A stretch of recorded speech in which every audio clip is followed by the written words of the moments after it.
Já começo esse vídeo pedindo desculpas pelo meu estado, afinal, eu acabei de voltar do jogo, mais ou menos, né? São 2 horas, 3 da manhã. Eu tava chegando aqui em Petrópolis de volta por volta das 11h30, né? Então já deu um tempo de eu conversar um pouco sobre esse jogo, assistir a coletiva de imprensa. E aí eu tô gravando esse vídeo nesse estado porque a sexta-feira vai ser bem corrida. Não sei se eu vou conseguir gravar pela manhã. A gente tem a nossa live pós-jogo na parte da noite com o Emerson, membro aqui do canal. Mas eu resolvi então falar um pouco sobre essa partida e já peço a compreensão de vocês também, porque vocês vão ver um vídeo de análise que ele também tá muito da minha emoção nessa partida. Então eu vou ser muito honesta aqui com vocês sobre tudo que eu achei dentro desse campo. Sem mais delongas. Meu nome é Julia Cunha e sou dominada pelo Flu.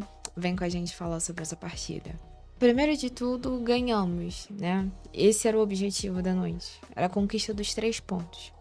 E esse objetivo foi cumprido. E era o objetivo mais importante, né? O objetivo de fato fundamental, porque a gente dependia ali de outros resultados para garantir que escaparia já nessa rodada, mas o fundamental o Fluminense precisava fazer a sua parte nesse jogo e fez de fato, conquistou os 3 pontos. E com relação a isso, né, perfeito, tô muito feliz que conquistamos esses 3 pontos. Mas o campo, é como esse campo do Fluminense, esse futebol do Fluminense é desanimador. E aí vocês já sabem, né? Eu já aproveito esse início para poder pedir o like, porque é um jogo difícil de você achar deixa para isso, até porque é um jogo de muita pressão, em que o Fluminense eu não consigo considerar que jogou bem. Eu tava assistindo a coletiva de imprensa, tô aqui na casa do Bernardo, como vocês podem ver pelo cenário, né? E eu falei que eu fiquei muito preocupada quando escutei o Mano Menezes dizendo na coletiva de imprensa que o Fluminense jogou bem. Eu não consigo considerar que o Fluminense jogou bem. Eu acho que a gente jogou mal. Eu acho que a gente teve muitos erros. E aí falar assim, mas o Fluminense foi melhor do que o Cuiabá. Era o mínimo também a se fazer nessa partida, né? A gente também tem que ser muito honesto. O Cuiabá é um time que foi rebaixado matematicamente depois do Atlético Goianiense, mas já está rebaixado matematicamente algumas rodadas. E virou lanterna da competição. Porque mesmo o Atlético Goianiense já tendo levantado a toalha há muito tempo, conseguiu resultados até mais expressivos do que o Cuiabá, enquanto ainda tinha chance de tentar se salvar, ainda que virtualmente já tivesse considerado rebaixado. Então, assim, como eu falei para vocês antes dessa partida, eu imaginava que seria uma partida difícil, porque para mim o Cuiabá não ia se abrir e deixar a gente passar o carro. Para mim o Cuiabá de fato ia se fechar. Só que o que me incomoda nesse jogo do Fluminense é como eu vejo o Fluminense com dificuldade de jogar. E não por conta do adversário, não porque o adversário tá propondo, não porque o adversário tá fazendo um jogo duro, mas porque o Fluminense em campo é algo desanimador realmente de assistir, assim. Vou colocar pra vocês a escalação na tela, né?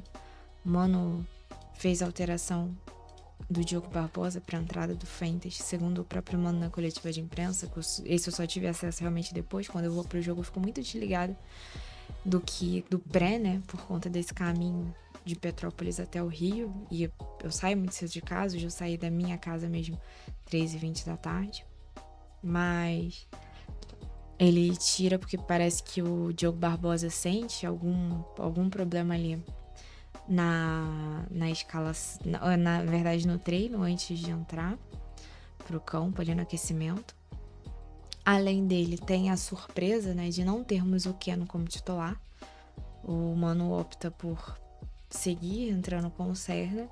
E se a gente tinha ali alguma expectativa dele fazer, de fato, uma mudança, colocando áreas no meio campo, isso até acontece ao longo da partida, no segundo tempo. Mas não, no primeiro tempo ele entra com o Lima no lugar do Ganso. E aí a gente tem um início de jogo Onde o Fluminense, assim, a gente tem ali uma primeira jogada do Cuiabá e tal. Mas o Fluminense entra em campo levando o time pro ataque, como de fato deveria ser, como de fato a gente esperava. Mas com o Serna errando absolutamente todas as jogadas do primeiro tempo, assim. Se o Serna faz uma partida que como eu falei pra vocês, assim, eu não acho que o Serna jogou bem a última partida. Eu acho que ele jogou melhor do que o que tinha sido, do que tinha sido, do que tinham sido as outras partidas ali contra a Fortaleza, contra a Criciúma. Mas assim, o primeiro tempo do Serna, pra mim ele é tão ruim, que eu cheguei em alguns momentos a me questionar. E assim, volto do jogo com essa dúvida. Se de fato quem diz que o Serna é uma enganação, talvez não esteja certo. Erra coisas muito fundamentais, assim. É bola que deixa sair pra beirada. É a dividida que vai tentar conseguir. E tenta. Uma coisa que ele faz é conseguir muito escanteio, né? Com relação a isso, a gente não tá tendo muito o que reclamar. Mas assim, compete até o final e perde a bola pro adversário. Vai dar um toque pra trás, entrega a jogada. É um cara que, assim, é o que você estranha porque vontade ali não parece faltar. De fato, ele vai pros lances, ele vai pra dividida, ele vai pra linha de fundo, ele pega a bola, ele parece ter um objetivo e ele se complica sozinho. Ele não precisa, às vezes o adversário até ajuda a complicar o caminho. Mas assim, ele se complicou sozinho em diversas vezes ao longo desse jogo. A gente fala, às vezes, o Martinelli, mas o Bernal, assim, bem desanimador também. Inclusive, recebeu o cartão, vai estar suspenso para a última partida. A gente tem ali, eu acho que é muito difícil elogiar alguém nesse jogo. A gente tem até o Arias, assim, no início do jogo. Parecia que nada tava fluindo ali. Ele tenta ali algumas jogadas, mas parecia que nada nesse time tava fluindo, nada tava fluindo. E aí a gente tem uma oportunidade de bater um pênalti. Até o momento, não entendi muito a questão da não expulsão do goleiro. Eu não sei o que foi falado na transmissão, até eu tava vendo até os melhores momentos pra ver se algo seria comentado sobre isso. Mas ali na hora estavam me lembrando que a nova regra diz que você não pode ser penalizado 2 vezes pelo mesmo lance. Só que como o goleiro leva o cartão amarelo, eu não sei se eu não entendi. Porque se ele não poderia ser penalizado 2 vezes pelo mesmo lance, na minha cabeça o cartão amarelo ali também não caberia. Me dá a entender que foi interpretado que seria para amarelo e não para vermelho naquele lance. E é um lance que ele chuta a cara do Lima ali sozinho, né? Mas enfim, o pênalti que é marcado, o Ares não consegue converter, né? Eu acho até, na minha opinião, que o Ares bate bem. Ele bate ali bem, tenta ir bem pro canto. Realmente seria algo difícil pro goleiro acertar, mas me parece que ali o lado pra ele ficar muito claro. O Walter vai no lado certinho. Faz uma boa defesa, consegue defender o pênalti. Eu não vou dar esse peso pro Ares, porque pro Ares ter errado dois pênaltis em 2 partidas consecutivas, porque eu acho que errar pênalti é algo que é comum. É comum no sentido assim, vai acontecer. Não é como se ele tivesse chutado pra fora. O jogador, quando chuta pênalti pra fora, eu acho meio bizarro, porque assim, né, o gol tem uma extensão bem grande, os caras treinam pra isso. Você pode bater um pênalti mal batido, mas você bater pra fora, eu acho que já é um pouco demais. Não foi o caso do Ares. Ele bate pra dentro do gol, o goleiro defende, né? E eu acho que acontece de em alguma situação ou outra você errar, é que a gente está errando em momentos muito críticos, né? Então a gente sente muito mais. Mas é aquilo também. Ah, mas o Arias tinha errado o pênalti do jogo anterior. Cara, se outro jogador fosse bater esse pênalti e dada a pressão, todo o contexto, todo o cenário, também estaria muito passível de errar e errasse, a gente já tá cobrando que o batedor do time é o Arias. Ponto. Então, assim, a escolha é simples. O Fluminense, infelizmente, hoje, né, durante o jogo, tem 2 batedores de pênalti, que são Ganso e Arias. O Arias assumiu essa colocação de primeiro, né? são os dois que a gente nunca vai questionar se pegar a bola pra bater o pênalti. Então, assim, a escolha é Léo Arias. Qualquer outro que entrasse ele poderia errar. Então, não vou culpar essa escolha e não acho que foi um pênalti mal batido. Você tem aí o seu espaço aberto nos comentários para poder dizer a sua opinião, mas eu não acho. Revi o lance, não acho que foi um pênalti mal batido. Eu acho só que talvez ele vacilou ali na escolha do lado, mas em termos ali ele vai bem no cantinho. O goleiro faz uma boa defesa, tem méritos nisso. Mas, obviamente, isso deixa o primeiro tempo com um andar muito mais preocupante, com uma pressão muito mais acima para quem estava assistindo, porque o Fluminense se mostra numa dificuldade muito grande de criar jogadas. Me incomoda muito a escolha do Mano de ter colocado o Serna. E assim, cara, desculpa dele que ele dá no coletivo, assim, mas eu não engoli de jeito nenhum. Porque ele dá a entender que ele não muda a escalação inicial com relação ao último time, com exceção ali do lado da questão do Fuentes, que foi algo mais obrigatório, né, pela situação de Diogo Barbosa no aquecimento, que ele não faz isso porque, né, não dá pra você ficar trocando o time, todo o jogo, toda a escalação inicial, você perde confiança. Pô, meu irmão, há 5 rodadas atrás, eu entenderia. Nessa rodada, eu não consigo entender. Até porque o Serna não entrou como titular por méritos. O Serna ele entrou como titular porque o Keno estava machucado. Então, assim, né? Por favor, né?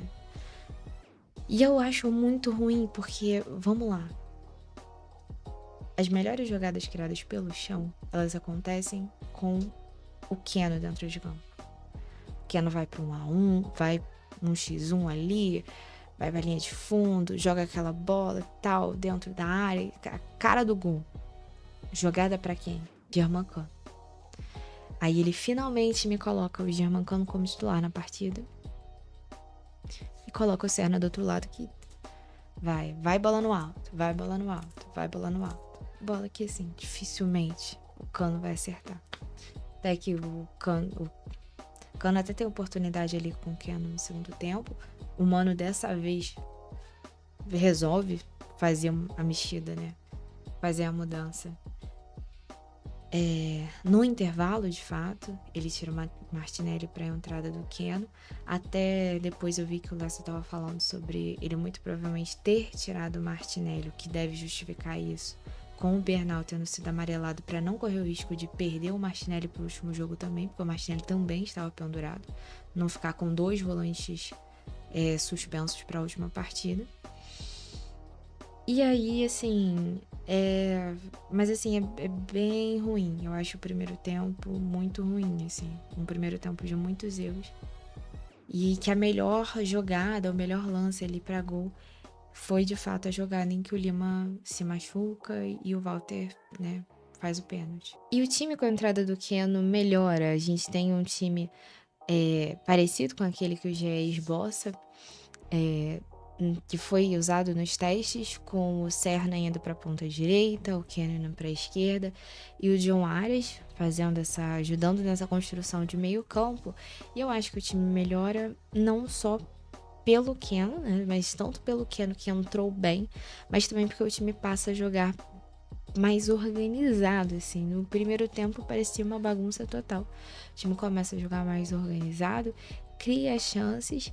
Ainda assim, eu falo, esse time do Fluminense, pra mim, no primeiro tempo, o que tava me desanimando é que você olha pro time e parece que nem as jogadas que elas são mais promissoras na partida, elas te dão confiança de que esse gol tá sendo construído, de que esse gol vai sair.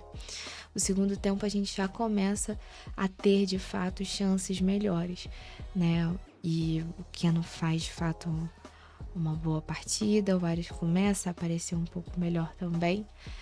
E a gente tem o gol do Serna, que eu até brinquei porque eu xinguei ele no primeiro tempo inteiro. Falei, depois que ele fez o gol, é craque do jogo, cala minha boca. Mas brincadeiras à parte, ele faz o gol até aproveitando o rebote de uma dessas boas oportunidades que o Fluminense tinha criado de gol. E aí, mais do que depressa, né? O Mano já começa a modificar também um pouco o time. Coloca o Cauã pra saída do Cano, que fiquei na confiança de que a gente teria o gol do Cano. Seria o gol dessa partida, acabou não sendo. E coloca o Renato Augusto ali, talvez numa tentativa de dar uma criação. Renato Augusto, ele seria o cara de fato que veio pra fazer isso, né? Pra fazer essa substituição do Ganso. Até não tenho muito o que falar da atuação do Renato Augusto, até porque o time recua um pouco nessa reta final de meio ali de primeiro tempo pro final. Dá aquela segurada mais. E as duas últimas alterações, elas acabam colocando ali o Guga no lugar do Fuentes. Imagino que talvez por um jogador que estava sem ritmo, né? Talvez estivesse cansado ali naquele momento. Apesar de não ter visto ele fazendo nenhum sinal pra pedir pra sair. E o Mano no finalzinho, assim, pra dizer que usou Xerém, coloca o Isaac pra saída do Arias, mas assim, já com quase condições de nada, né? Até o Fluminense se complica um pouco nessa de recuada, porque dá alguns espaços pro Cuiabá que não precisava, mas o Cuiabá ele é muito fraco, também não consegue lá muita coisa. O Fábio defende ali uma bola tranquila e tal, nada preocupante em absurdo.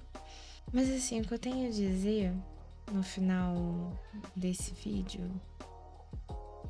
eu acho até quase um desperdício citar quem não vai bem de fato na partida, porque poucos ali se salvam. O Fábio a gente não tem o que reclamar, o Keno também não. E o Gabriel Fuentes, eu gosto da partida do Gabriel Fuentes. Me animou ver o Gabriel Fuentes em campo. Principalmente que eu já tava começando a ficar um pouco preocupada com ele não tá recebendo nenhuma oportunidade no sentido de tipo, será que a gente pensou que havia um cara titular e pode ser que nem na próxima temporada ele seja esse cara titular, mas já me deu ares melhores de talvez a gente, espero que ele possa fazer da nossa lateral esquerda uma lateral que não nos dê muita dor de cabeça nos próximos anos. Espero que seja isso. Mas gostei da partida dele. E de restante ali, acho muito difícil salvar alguém, tá? Acho muito difícil salvar alguém. Mesmo o Arias ali com alguma jogada ou outra, não acho que é uma boa partida, assim, do Arias e tal. Arrebentou, brilhou. Esse que provavelmente foi o último jogo que a gente viu do Arias no Maracanã. A galera, inclusive, se tocou disso. Ele cantou na hora que ele saiu do estádio, do gramado, né? Na hora que ele foi substituído, achei uma parada bem maneira. Porque, assim, é um jogador que eu sigo nutrindo carinho por ele. Mas, assim, é uma partida muito abaixo do Fluminense. Eu acho que isso coloca muito o como a gente precisa estar atento na próxima temporada. E o como o Mano não pode seguir sendo técnico nesse time, assim. O Mano olhar pra essa partida e dizer que esse Fluminense jogou bem. Eu não sei se ele tá tentando dar uma motivação pros caras, pros jogadores dele. Mas é assustador, assim. Isso não tem como você chamar isso de jogar bem, não. Eu até me questionei quando Porra, será que é porque eu tô muito envolvida com a situação? Eu tô muito preocupada com a situação e eu não tô conseguindo enxergar esse jogo bom? Mas não, assim, revendo os melhores momentos. O último melhor lance do Fluminense da partida é aos 34 do segundo tempo.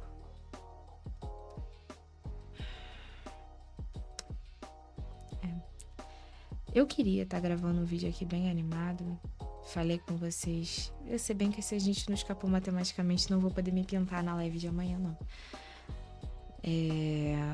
Inclusive, se você é novo por aqui, fica ligadinho, já se inscreve pra ficar ligado na área de comunidade, pra assim que eu lançar o link da live, você poder salvar, ativar a notificação pra participar da nossa conversa. Acho que a galera que participa, curte, sempre volta, então acho que é uma experiência bacana pra quem troca uma ideia com a gente no chat.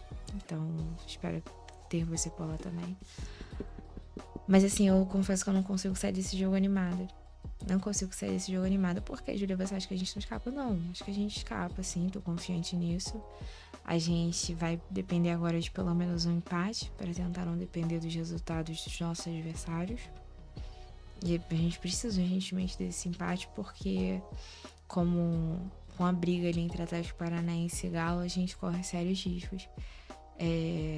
Porque a gente dependeria do Atlético Paranaense perder caso o Bragantino vença do Criciúma, que agora já está rebaixado.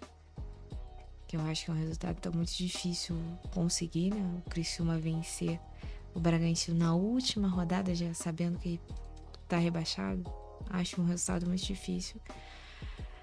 Então, só que agora a gente tem um Atlético Paranaense na briga também, né? Pra não correr riscos. E ali, cara, eu não consigo confiar no Galo 2024. Então, eu tô preocupada com esses jogos em si. Espero que o Fluminense consiga pelo menos um empate contra o Palmeiras. Mas eu não consigo ficar animada porque eu olho pro campo desse time e eu não fico animada, assim. Hoje foi um dos jogos que no primeiro tempo eu me senti uma certa palhacinha ali. Mas eu acho bem preocupante que o Fluminense produz dentro de campo. A gente precisa mudar isso pro ano que vem, assim. Com força, né? Mudar com força. Mas é isso, talvez tenha sido um vídeo de análise mais aéreo, mais perdido. Mas também muito sincero, né? Porque acaba sendo não só uma análise... Ela é uma análise um pouco mais fria do que se você talvez me pedisse pra falar sobre tudo isso enquanto eu estava ainda dentro do Maracanã. Mas ela ainda é uma análise que tem muito do meu sentimento no jogo. O meu sentimento no jogo foi de desânimo, assim. Desânimo. Como, assim, esse futebol, ele precisa melhorar, mas assim, uns 200% pra ficar algo bom. Bom. Não tô nem falando maravilhoso, espetacular, falando bom. É isso, galera. Vai terminar assim. Beijo. Saudações tricolores. Espero ver você na live mais tarde.